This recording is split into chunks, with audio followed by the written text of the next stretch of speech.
7h, 10h sur Radio Courtoisie, ligne droite, Maud Koffler. Peut-on encore tout dire, tout dénoncer sans avoir systématiquement à passer sur le banc des accusés ou à être menacé de mort? En tout cas, dans ce pays où sont brandies toutes les libertés, y compris celle de s'exprimer, il faut croire que rien ne se vaut et qu'on ne peut plus, par exemple, qualifier une association de wokiste. Et notre invité est bien placé pour le savoir, puisqu'après avoir qualifié en ces termes une association dite de prévention contre les violences conjugales et sexistes, Filaction, cette dernière a porté plainte contre vous, Isabelle Surplis. Bonjour. Bonjour Maud. Vous êtes élue régionale et municipale à Saint-Chamond en Auvergne-Rhône-Alpes. Vous avez rejoint le Parti Reconquête et vous êtes devenue une lanceuse d'alerte. Vous êtes très engagée contre l'islam radical, ce qui vous a valu un certain nombre de menaces. Et récemment, une association a porté plainte contre vous après que vous l'ayez qualifiée de wokiste. Que s'est-il passé exactement et que reprochez-vous à cette association, Isabelle Surplis ? Alors effectivement, pour ceux qui n'ont pas suivi l'histoire, c'est ma deuxième mise en examen après celle de la mosquée de laquelle nous avons fait expulser l'imam comorien radical de Saint-Chamond, donc dans la Loire, deuxième plus grande ville de la Loire.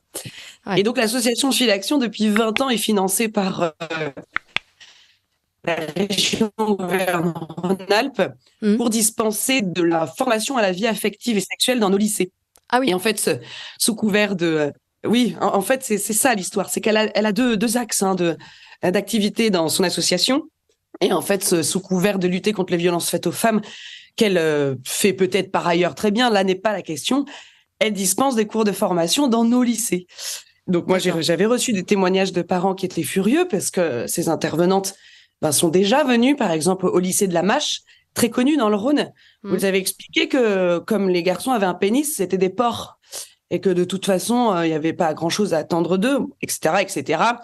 On a une vraie propagande wokiste dans la communication de cette association, puisque ça appelle à participer aux manifestations d'extrême gauche, à lutter contre l'extrême droite, avec des pancartes qui expliquent qu'il faut brûler les riches, enfin bon, des trucs. Ah oui, sympathique. Voilà, à mon sens, pénalement répréhensible.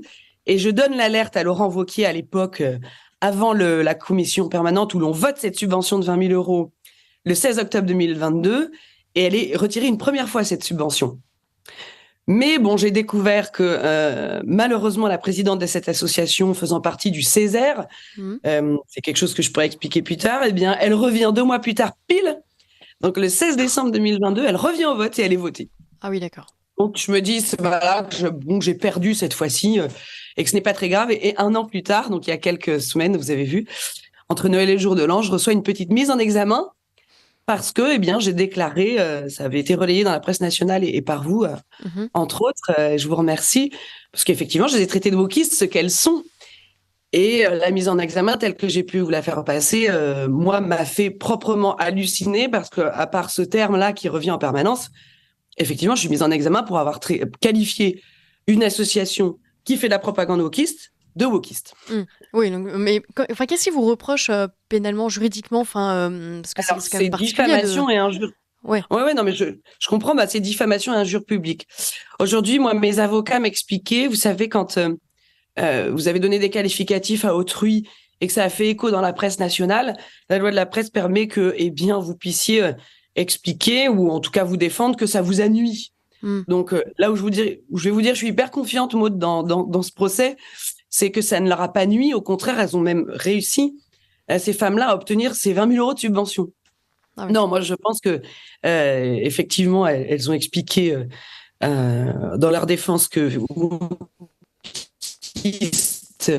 était un terme négatif. Du coup, on est un peu dans l'aliénation mentale, parce que moi, je pensais que c'était une revendication d'être wokiste, d'être éveillé, comme ça vient du mot outre-Atlantique woke.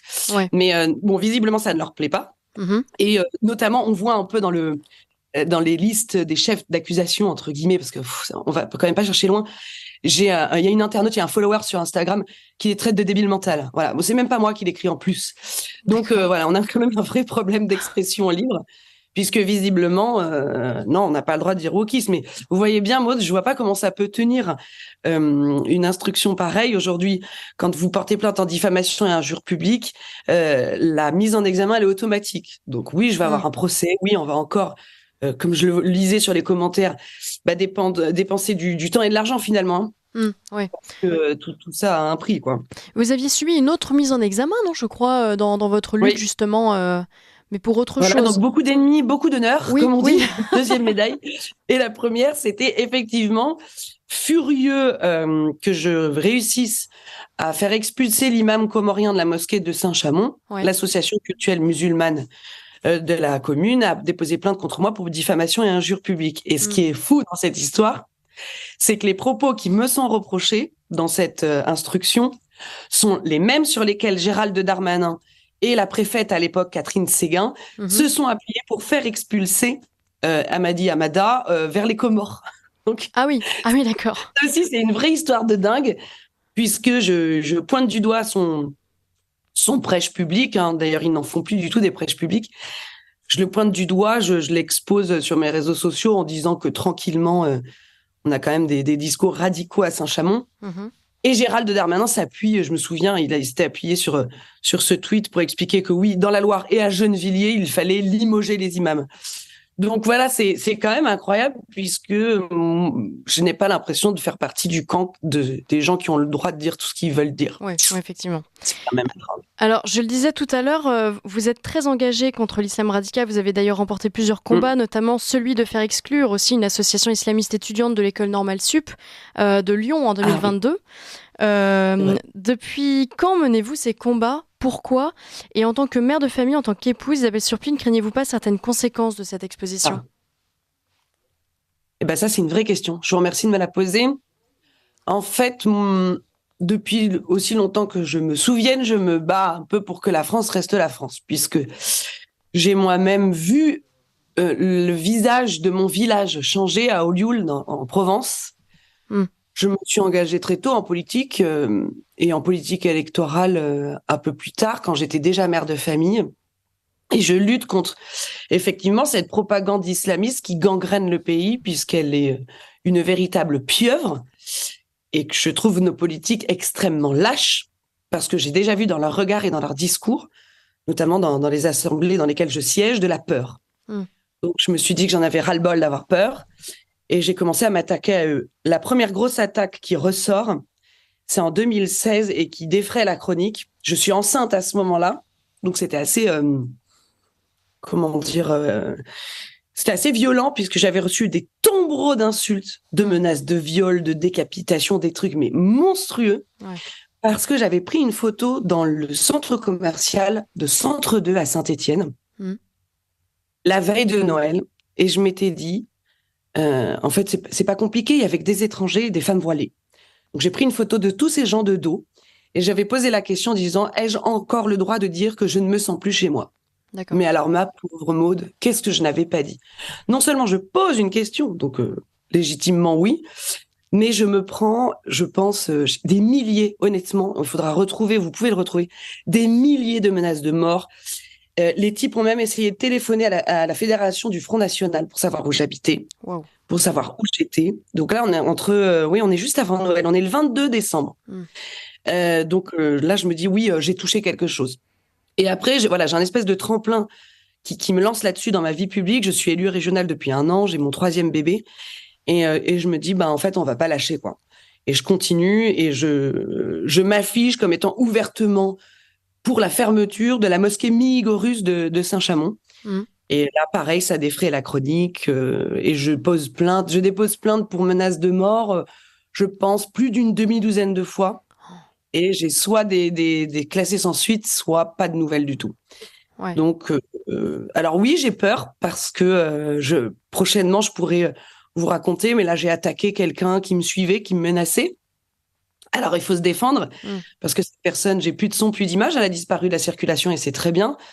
J'ai peur parce que, oui, j'ai déjà reçu des appels anonymes de Belgique. Je me souviens, la veille des législatives, qui me disaient « Regarde toujours derrière ton épaule, on te suit ». En numéro pas masqué. Hein. Ah oui, en plus. Voilà, donc, oui, pas masqué. Bon, évidemment, je crois, on n'a jamais retrouvé les auteurs. Ça me fatigue un peu. Mon nom est régulièrement tagué en disant qu'ils vont me niquer et autres mots fleuris. Un problème avec leur mère en plus.